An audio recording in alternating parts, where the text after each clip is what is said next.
Hi, I'm Kyona Levine Farmer. My husband Vince and I own a production company called Sparkle Entertainment Inc.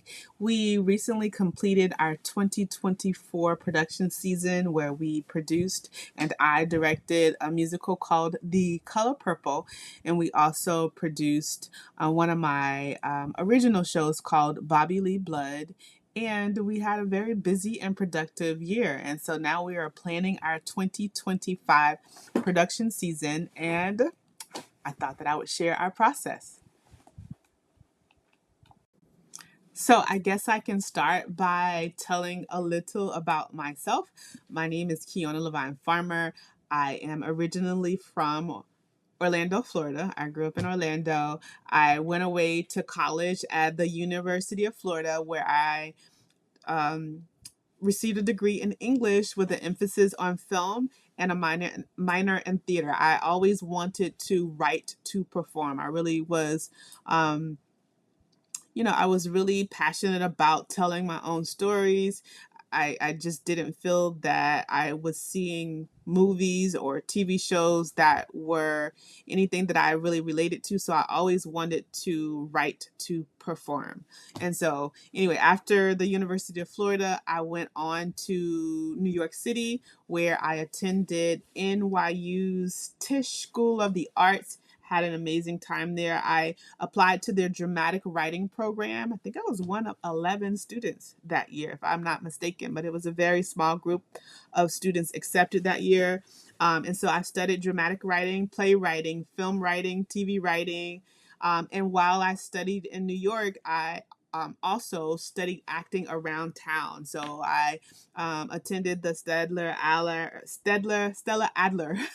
Stella Adler Conservatory. I attended Harlem Theater Company, the New York School of Film and Television. I was always in an acting course someplace. And so after New York, I moved on to Los Angeles, California, where I stayed there like nearly 10 years.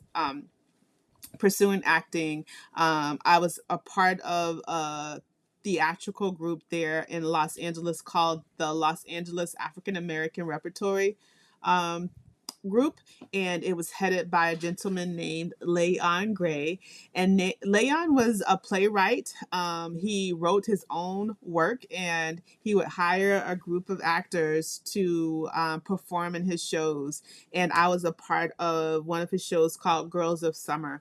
And we performed that show in Los Angeles. And I remember there was one time Leon came and said, I'm taking this show off Broadway to New York. If y'all want to go, you're going to have to pay your own way. And I remember every one of us who was in that show, we showed up in New York and we all were able to perform off Broadway in his amazing show. And I was so inspired by him and his work. I still am. I actually went to see one of his shows in New York last year.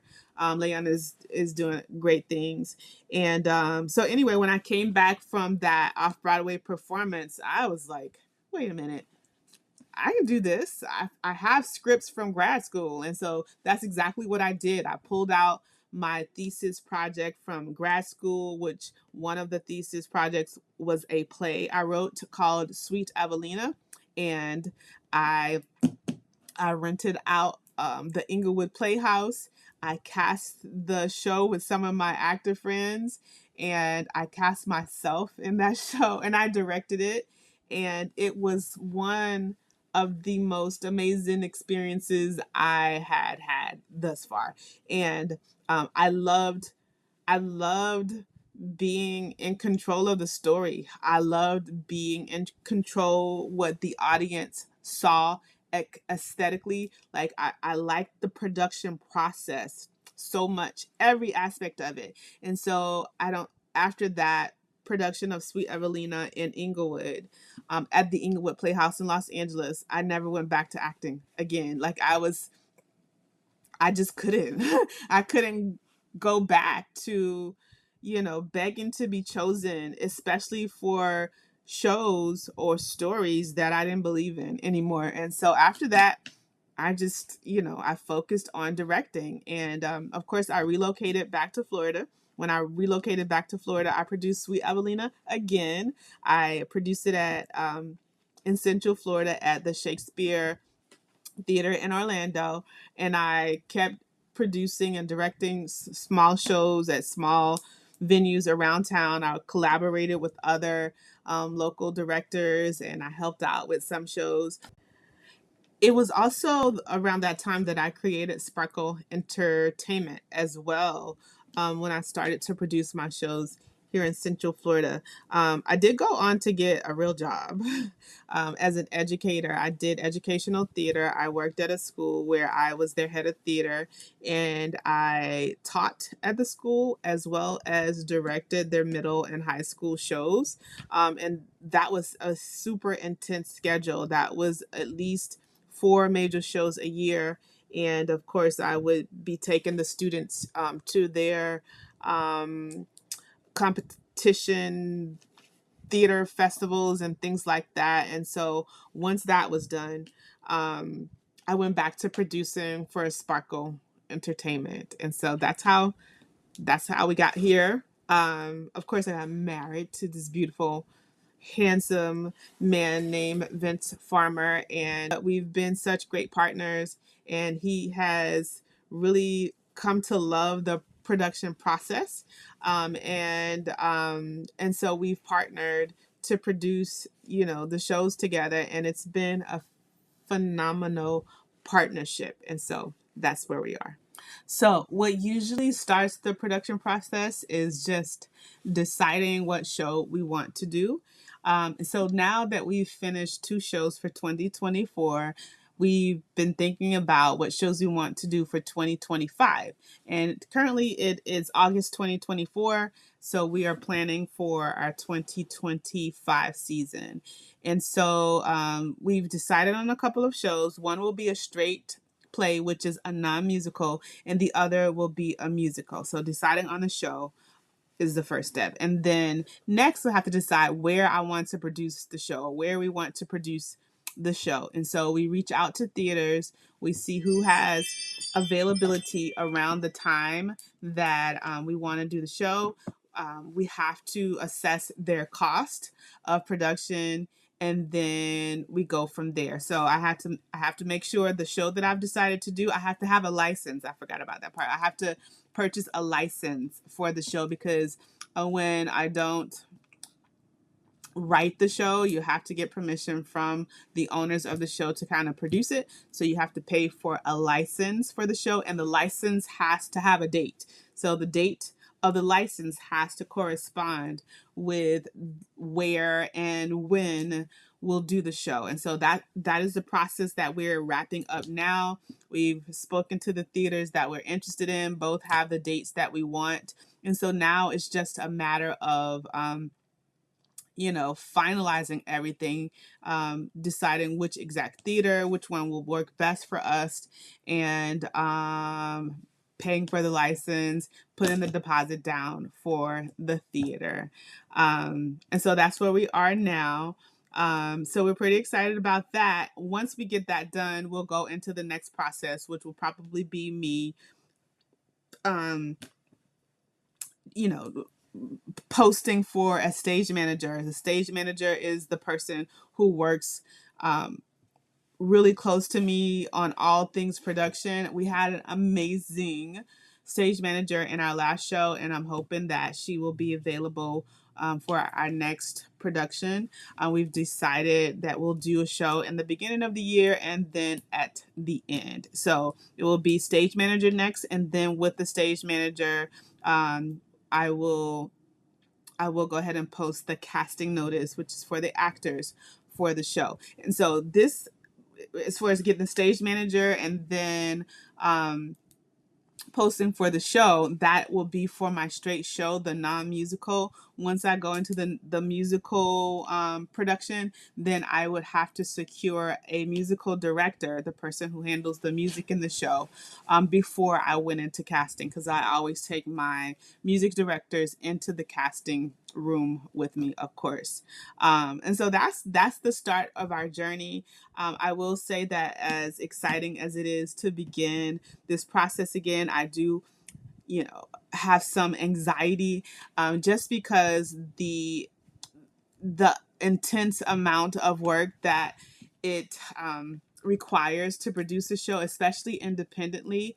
As producers, my husband and I have been responsible for the financial cost of the show. So that can be stressful, trying to stay in budget.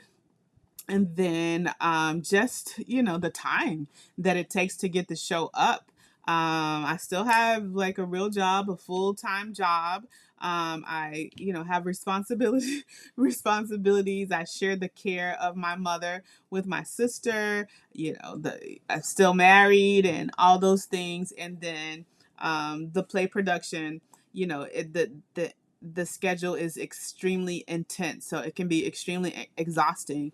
And I just remember when I worked in educational theater, just being the director, from my experience, has so many responsibilities. And like, from the casting to being at every rehearsal to I've had my hands in everything in all of my shows. I am helping to decide on the costumes. In The Color Purple, I actually was the costume director. I pulled all my own costumes. I went shopping for the costumes in between rehearsals and the props. I was the prop person and the costume person. And, because first of all, I've been on stage before, I know how it works, but also I've done production enough to know what I want. And when I wanted to save cost in certain areas, I kind of picked up those responsibilities, which can be extremely exhausting. But being able to pour the money in other areas of the show, then I will just take on those responsibilities. I also created the program, I created the poster, I did the I did the advertising. And it is a bit much. It is, I think it's very grassroots, so to speak, where you're just doing everything because you want to kind of save money in certain areas, so that you can pour it into other areas. I really, we were really in love with the theater that we did, The Color Purple. And so that's where we poured most of the money. And so where I could save money in other areas, I did, but it cost me time and it cost us exhaustion. And again, like, I was used to it because when I was doing educational theater, I think I was doing like 4 shows a year at least, with a full teaching schedule, with taking the students to the theater festivals. And I just remember how exhausted I was by the end of the school year, that it would take me the entire summer to recoup, from the intensity of the work schedule. And so it has been that way with um, with my husband and I's company, where when we do a show, very, just putting my hands in every aspect of it, just because, um, I want the audience experience to be a great experience in total, and not just with them watching the show. I want to have great programs. I want to have great posters. I want great costumes. I want them to have a full theater experience. And so I'm very nitpicky about those things, including hair and makeup. I'm telling the actors how I want their hair and makeup. So those things are very important to me, but they are also extremely exhausting. And so, with our year in 2024, with the production of The Color Purple, I think we chose that show last summer. In 2023, we chose the show in like July, August. I reached out to a music director and a stage manager, and we were auditioning for that show, I think October, November. I can't remember exactly. And then we started rehearsals in January, February. The show went up in March. And only a few weeks after that, we went into the Orlando Fringe Festival, where we produced my self-written show, Bobby Lee Blood, and we had an extensive rehearsal for that. Actually, so we've spent the summer trying to recoup from our 2024 production season and prep for 2025. So I would say that the process is very extensive, and I think that it requires planning, like having a play by play of every step that's needed to get to the finish line. Um, so that's where we are now. I'm hoping to take you all on the actual journey to kind of vlog some of that process too. I think I've already decided what theater we are going to do both shows. But I may, um, I may go by and visit them again. I've been to both theaters. I've done shows in both of the theaters that we considered. But we think that there's one that's a better fit for us and where we want to go. So I'm hoping that I can vlog that and take you on that journey with me. And yeah, I'm hoping you enjoy the ride. This is just Sparkle Entertainment's process to production, producing a play, and we are in our planning stages now. So stay tuned for more.